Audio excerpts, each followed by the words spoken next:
Hopefully, we won't have an issue this game. Oh, baby. We'll see in just a second. Looks like it is West United States. So we're good here. Cool.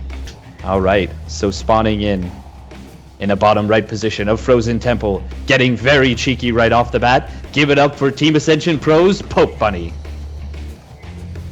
And yeah, he is definitely proxying something. Oh, yes, he is, man. And on the other side of things, about to be on the receiving end of a cheeky build, it is our Yellow Protoss player from America, but in Korea at the moment. It is Ting's Neeb. And Ting, they've really done some great stuff for Neeb. He has got to be so happy with the way the sponsorship's going. Looks like it's just going to be a single Barracks Proxy Reaper build. This has actually become very common in the matchup, and I kind of like it, especially since his opponent... Oh, wow, going for a second gas right away. I kind of like it because his opponent is going to be playing with a bit of ping, so he might be able to get a little bit more done maybe than he could normally get. Yep. That would be something to take into consideration.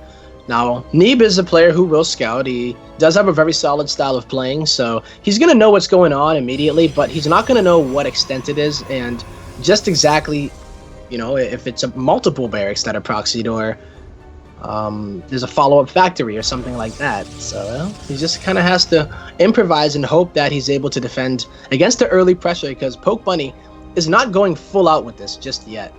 I think he will be, though. I think he's going to be throwing down a factory very shortly. Oh, that SUV. Yeah, definitely going to be doing that. And we do see Neeb sees it, so he knows what's up. He knows that there is proxy stuff on the map, and he didn't see the factory yet.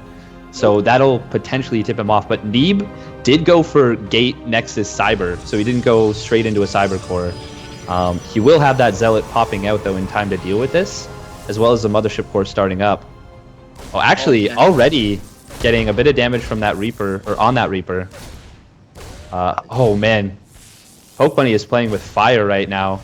Good micro from Neeb so far.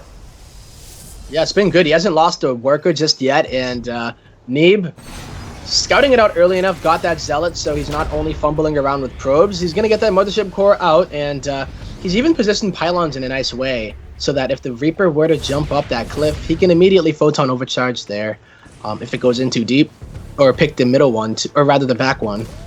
So. And look at this. This is going to be a proxy 1-1-1 build. And actually, oh, nice. Does get the Reaper with that pylon overcharge. But, oh, look at this. Look at this. Wait, what? Did you see that? Did you see the scouting position of the Mothership Core? It started going to where his opponent's proxy was, and then he sent it back and put it on patrol. Oh, man. So, maybe he's a bit worried about going out there to check it out. Almost assuming now, but honestly, yeah, using that Mothership Core to get over there just to like confirm exactly what it is would be nice. But I think he's very scared about losing too much HP on the Mothership Core as well. Oh, but he's gonna see these SCVs coming across the map. He knows what's up. He hasn't seen the tank yet, and he does just now see it. And his robotics facility is not yet done, so this is actually pretty scary. Just having used up that pylon overcharge early on is going to make this a whole lot more difficult. Yeah. Accidentally killing one of his own SCVs right there at the start. Oh no, maybe a little bit of nerves coming in his department too, so he does have all the tools that he needs in order to put on a lot of pressure, but the economy of Neeb looking a bit better here since he's able to mine from the natural. Oh, a bit of a wasted Photon Overcharge. Yeah, that's a hugely wasted pylon overcharge. And I think Neeb might be in a bit of trouble right here. Usually a player that doesn't really falter when it comes down to this, but he's going to need to make something happen here because the second tank is on the way. Yeah, and with these... Oh, good cancel on that Adept Shade. But Neeb does not have yet another pylon overcharge just yet. Oh, I like this bunker positioning.